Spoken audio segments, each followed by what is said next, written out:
प्यारे साथियों को नमस्कार। कैसे हैं आप सभी? आशा करते हैं आप सभी स्वस्थ मस्त जबरदस्त होंगे। यूपी टीजीटी की परीक्षा देने वाले सभी अभ्यर्थियों के लिए बड़ी जरूरी सूचना कि यहां पर थोड़ा कुछ विषयों के सिलेबस में बदलाव किया गया है और आयोग ने उसे और विस्तार में बताकर दोबारा से रीअपलोड किया है। अगर मैं कहूं कि आपको क्या बहुत कोई बदलाव देखने को मिला है तो बहुत कोई बड़ा बदलाव नहीं है। मुख्य रूप से एसएसटी के सिलेबस को उन्होंने थोड़ा विस्तार पूर्वक बताया है, जो कि छुटकुट मुटकुट परिवर्तन है, कोई बहुत विस्तृत परिवर्तन उसमें टीजीटी के सिलेबस में नहीं है कि हाहाकार मचाने की जरूरत है। लेकिन हाँ, मैं कहूँ आपसे तो थोड़ा बहुत परिवर्तन है, जैसे आप ऑफिशियल वेबसाइट पर जाकर चेक भी कर सकते हैं। मैं आपको बता दूं, यहाँ पूरा ये इन्होंने सिलेबस डाल दिया है, ठीक है ना। जैसे आप देख सकते हैं सोशल साइंस का, एग्रीकल्चर का, कॉमर्स का, ठीक है ना। तो आप इसे चेक कर सकते हैं। जैसे ये मैंने यहाँ पर देखा है, ये सामाजिक विज्ञान का है, ठीक है जी। तो भूगोल में क्या होगा? सौर मंडल की उत्पत्ति, ब्रह्मांड में पृथ्वी की आकृति एवं गतियां, पृथ्वी की गतियों के प्रभाव, सूर्य ग्रहण, चंद्र ग्रहण, अक्षांश, देशांतर, ग्लोब पर किसी स्थल की अवस्थिति का निर्धारण, स्थानीय एवं प्रमाणिक समय का निर्धारण, चट्टाने, ये पूरा सिलेबस जो है इन्होंने पूरा विस्तृत बताया है और अपने आप में काफ़ी बड़ा सिलेबस भी रहेगा एसएसटी का। वे इतिहास का इसी प्रकार से बताया, तो मैं एक यहाँ पर दिखा रहा हूँ आपको कि इस सिलेबस को बताया इन्होंने और भी विस्तार पूर्वक। तो अब लगभग चीज़ें फाइनल हैं कि भैया हाँ, वैकेंसी भी क्लियर है कि आपकी आनी है, बहुत जल्दी आपका नोटिफिकेशन भी आ जाएगा।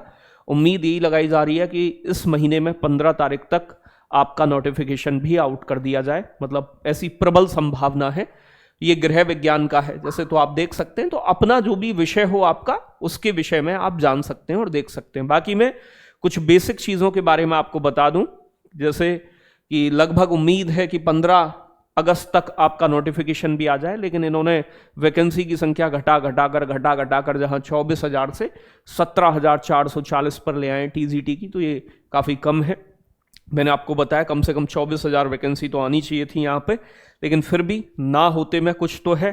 तो यही आ जाए तो कम से कम एक उम्मीद की किरण बच्चों के मन में जगे कि जहां वो मेहनत कर सकें। बाकी ये अंग्रेजी के पद हैं, जैसे यहाँ पर बताया गया है कि किस किस विषय में। सामाजिक विज्ञान में अच्छे खासे पद हैं 2265, गणित में 2188 पद हैं, ठीक है ना।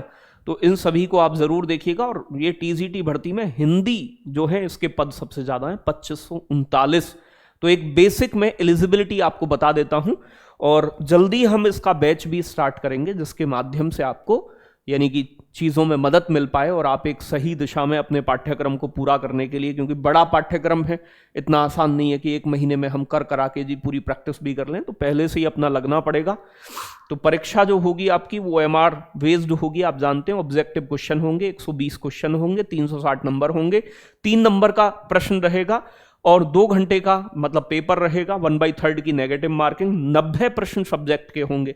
जैसे किसी के पास एसएसटी है तो 90 एसएसटी के, बाकी जीके जीएस सभी को पढ़नी होगी, वो कॉमन मामला रह जाएगा। बीएड अनिवार्य है, ठीक है भाई, सभी के लिए। तो याद रखिएगा टीजीटी में प्यारे बच्चों एनसीटीई द्वारा मान्यता प्राप्त जो है बीएड जो है वो होनी चाहिए आपके पास। तो बीएड कंपलसरी है। टीजीटी एसएसटी के लिए आपने चारों विषयों में से इतिहास, भूगोल, अर्थशास्त्र, पॉलिटी, इनमें से प्यारे बच्चों 2 विषयों के साथ ग्रेजुएशन की हो, साथ के साथ बीएड हो। यहां टीजीटी विज्ञान के लिए अगर मैं बात करूं आपसे, फिजिक्स केमिस्ट्री के साथ आपने ग्रेजुएशन की हो और बीएड हो। टीजीटी मैथमेटिक्स में बीए या फिर बीएससी हो आपके पास, या फिर आपने मतलब साथ में बीएड तो की हो। हिंदी के लिए एक चीज थोड़ी सी देखने वाली है कि हिंदी में यहां इंटरमीडिएट में संस्कृत कंपलसरी मांगते हैं। ये नोटिस वाली बात है कि यहां पर संस्कृत कंपलसरी होता है, बाकी आपने ग्रेजुएशन की हो और बीएड हो साथ में। अंग्रेजी के लिए भैया अंग्रेजी लिटरेचर अथवा भाषा के साथ स्नातक हो और साथ में बीएड हो। ये बाकी अगर किसी में हल्का फुल्का कोई चेंज होगा तो वो नोटिफिकेशन पे क्लियर होगा, बाकी यही इसका पैटर्न रहता है। टीजीटी संस्कृत में ग्रेजुएशन के साथ बीएड वही। टीजीटी वाणिज्य में वाणिज्य यानी कि बीकॉम के साथ आपका साथ में बीएड रहेगा। गृह विज्ञान में डोमेस्टिक साइंस यानी कि घरेलू विज्ञान, या फिर गृह कला और गृह अर्थशास्त्र में ग्रेजुएशन, या फिर साथ में मतलब साथ में बीएड तो चाहिए ही सभी में। टीजीटी कंप्यूटर में कई बार होता भी है और नहीं भी होता है बीएड, तो अभी ये देखने लायक होगा कि भैया इस बार लेते हैं बीएड या नहीं। तो आपने बीएससी किया हो कंप्यूटर साइंस से, बीटेक किया हो, ये सब हो तो चलेगा।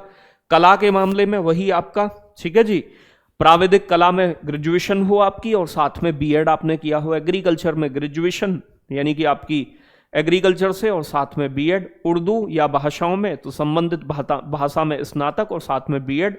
शारीरिक शिक्षा में तो बीपीएड की उपाधि हो, ठीक है जी, आपके पास, और ये सारी चीजें रहती हैं। टीजीटी की प्रिपरेशन अगर आप कर रहे हैं तो आपके लिए विजय पथ बैच जो है, आपकी विजय दिलाने के लिए, आपके पथ को आसान बनाने के लिए हम बहुत जल्दी स्टार्ट करेंगे। बीच बीच में आपके लिए इतने डेमो क्लासेस और अच्छे अच्छे अध्यापक हम लगातार अपने साथ जोड़ रहे हैं जो आपके इस राह को और भी आसान बनाएं। तो सभी ज़रूर कमेंट करके बताइएगा कि आप किस विषय से इस बार टीजीटी के लिए अपना मार्ग चुन रहे हैं। बहुत बहुत धन्यवाद। जय हिंद, जय भारत साथियों।